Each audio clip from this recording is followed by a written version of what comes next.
అలాగే నవమాధ్యాయంలో 57 నుంచి 52 శ్లోకాల మధ్య ఎంత దారుణమైన విషయాలు ఉన్నాయంటే, తమ్మునికి అన్న భార్య గురుపత్నితో సమానం, అలాగే అన్నకు తమ్ముని భార్య కోడలితో సమానం.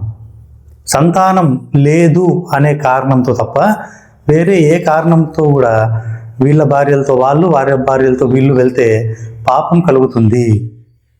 అలాగే సంతానం లేదు కాబట్టి, సంతానం లేని ఇప్పుడు అన్న ఉంటాడు, అన్న భార్యకి సంతానం లేదు. సో ఆమె పెద్దల ఆజ్ఞ పొంది మరిది ద్వారా ఒక సంతానం పొందవచ్చు మరిదితో కలిసి.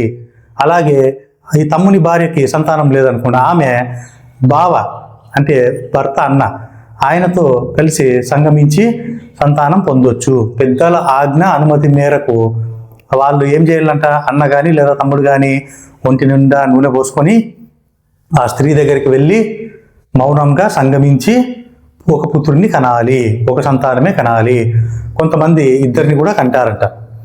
దాంతోపాటు అలా కన్న తర్వాత అంటే ఇప్పుడు మరిది వదినతో లేదా ఆ అన్న తన మరిదలతో సంతానాన్ని కన్న తర్వాత అప్పటి నుండి ఈయన అంటే ఈ అన్న ఆమెని కోడలుగా చూసుకోవాలంట, ఆమె ఈయనని ఒక తండ్రిగా చూసుకోవాలంట. ఏం అసలు చూడండి, ఏమన్నా అర్థం ఉందా దీంట్లో? సంతానం కోసము మరిదితో లేదా బావతో వారితో సంగమించి వారితో శయనించి పిల్లల్ని కనాలి. కన్న తర్వాత మళ్ళీ తల్లిలా చూసుకోవాలి, తండ్రిలా చూసుకోవాలి, కోడల్లా చూసుకోవాలి. ఏమన్నా అర్థం ఉందా అసలు దీంట్లో? సంతానం కోసం వావి వరుసలు తప్పుతారా? సంతానం కోసం ఒక నీతి నియమం అంటూ ఏమీ ఉండవా? ఇప్పుడు మరిదికి వదిన అంటే గురుపత్నే కాదు, తల్లితో సమానం. మనకు నేర్పించేది కూడా అదే. అలాంటి తల్లితోనే శయనించి ఒక సంతానాన్ని కనమని మనుధర్మశాస్త్రం చెప్తోందంటే నిజంగా ఏమనాలి చెప్పండి? ఈ శ్లోకాలు కూడా చాలా దారుణమైనవి మను అధర్మశాస్త్రంలో. ఇంకా నవమాధ్యాయంలో 64 నుండి 68 శ్లోకాల మధ్య ఏముందంటే, విధవరాలైన స్త్రీ దగ్గరికి బావ లేక మరిది లేక సపిండికులు తప్ప ఇంకెవ్వరు కూడా వెళ్ళకూడదు. అంటే వారు మాత్రమే ఆమె దగ్గరికి వెళ్ళి ఆమెతో శయనించి నూనె పూసుకొని ఆమెతో సంగమించి సంతానాన్ని కనాలి. ఒకవేళ అలా కనుకుంటే లేదంటే అలా కాకుండా వేరే వాళ్ళు ఎవరైనా వెళ్తే ఆ పాపము చాలా పెద్దది. వారు చాలా పాపానికి ఒరిగట్టిన వారు అవుతారు. సనాతన ధర్మం నాశనం చేసిన వాళ్ళు అవుతారు. సనాతన ధర్మాన్ని చెడగొట్టిన వాళ్ళు అవుతారు. అలాగే ఆ విధవరాలైన స్త్రీ పునర్వివాహం చేసుకోకూడదు. మరిది లేక బావతో సంతానాన్ని కనొచ్చు కానీ పునర్వివాహం వరకు చేసుకోకూడదు అని స్పష్టంగా, అంటే వితంతు పునర్వివాహం లేదు, ఉండకూడదు అని మనుధర్మశాస్త్రం స్పష్టంగా చెప్పింది ఈ శ్లోకాలు.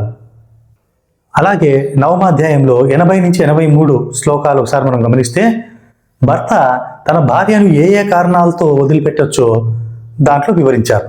అనుకూలంగా లేకపోతే, లేదంటే వ్యతిరేకంగా ఉంటే, పొగరుబోతనంగా ఉంటే, ధూమపానం అలవాటు ఉంటే, సంతానాన్ని ఇవ్వకపోతే ఆమెను వదిలిపెట్టవచ్చు అని ఇచ్చారు.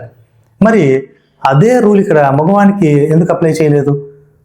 అతనేమో తప్పుడు మార్గంలో పోయినా లేదంటే ఎంత దుర్మార్గుడైనా దేవుని వలే సేవించాలి, పూజించాలి. మరి భార్య తప్పులు చేస్తే ఆ తప్పుల్ని సరి చేయాలి, సరిదిద్దాలి, తన మార్గంలోకి తెచ్చుకోవాలి. ఇలాంటి ఉపదేశం చేయకుండా భార్య తప్పు చేస్తే వదిలిపెట్టాలి, భర్త తప్పు చేసినా కూడా వదిలిపెట్టకుండా దేవుడి వలే పూజించాలి. ఇది పురుషులకు ఒక న్యాయం, స్త్రీలకు ఒక న్యాయం ఇచ్చింది మన ధర్మశాస్త్రం. అలాగే నవమాధ్యాయంలో 90 నుంచి 92 శ్లోకాల మధ్య ఏముందంటే, ఒక అమ్మాయి ఋతుమతి అయిన తర్వాత, అంటే మామూలు మనం పెద్ద మనిషి అంటాం కదా, పెద్ద మనిషి అయిన తర్వాత 3 సంవత్సరాల లోపలే పెళ్లి చేయాలి, అంటే బాల్య వివాహం చేయాలి అని మన ధర్మశాస్త్రం స్పష్టంగా చెప్తోంది. ఒకవేళ 3 సంవత్సరాలు దాటిన తర్వాత, అంటే 3 సంవత్సరాల లోపలైతే మంచి సద్గుణాలున్న వరుణ్ణి చూసి చేయాలంట. అదే ఋతుమతి అయిన తర్వాత 3 సంవత్సరాలు దాటిన తర్వాత అయితే సామాన్య గుణములు ఉన్న వాడిని చూసి చేయాలంట. ఏం న్యాయం, ఏం లాజిక్లు అసలు ఇవి? అంటే ఒక 11 సంవత్సరాలు 12 సంవత్సరాలకు ఋతుమతి అయితే ఒక అమ్మాయి ఇంకా 3 సంవత్సరాలు అంటే 14 సంవత్సరాల లోపలే మంచి గుణాలు ఉన్న వాడిని చూసి చేసేయాలి. ఒకవేళ 14 సంవత్సరాలు దాటిందంటే అక్కడ ఒక సామాన్య గుణాలు ఉన్న వ్యక్తినే చూసి పెళ్లి చేయాలి. చూడండి, ఇది ఏం లాజిక్కో అది చెప్పిన వాళ్ళకే అర్థం అవ్వాలి, దాన్ని సపోర్ట్ చేసే వాళ్ళనే అర్థం అవ్వాలి. కానీ ఇక్కడ అర్థమయ్యే విషయం ఏమిటంటే మనుధర్మశాస్త్రం బాల్య వివాహాల్ని ప్రోత్సహిస్తుంది అనేది ఇక్కడ స్పష్టం. ఇక 94-95 శ్లోకాలు ఒకసారి గమనిస్తే 30 సంవత్సరాల అబ్బాయి 12 సంవత్సరాల అమ్మాయిని పెళ్లి చేసుకోవచ్చట. 24 సంవత్సరాల అబ్బాయి 8 సంవత్సరాల అమ్మాయిని పెళ్లి చేసుకోవచ్చట. దేవతలు ఇచ్చిన స్త్రీని తనకి ఇష్టం లేకపోయినా సరే పెళ్లి చేసుకొని దేవతల్ని సంతోషపెట్టాలట.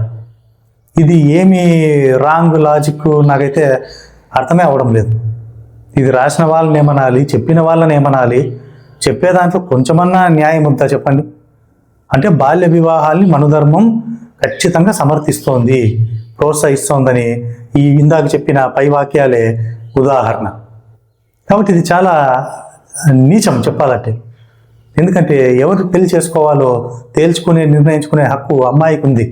అలాంటి హక్కులు కాలు రాస్తూ దేవతలు ఇచ్చినారు అమ్మాయిలు కాబట్టి వాళ్ళని చేసుకొని ఏ జంతువున్నా పర్వాలేదు, వాళ్ళని చేసుకొని దేవతలను సంతోషపెట్టండి అనే నీచమైన మనస్తత్వం అనేది ఈ వాక్యాల్లో మనువాదులకు లేదా మనువు నుంచి స్పష్టంగా అర్థమవుతుంది.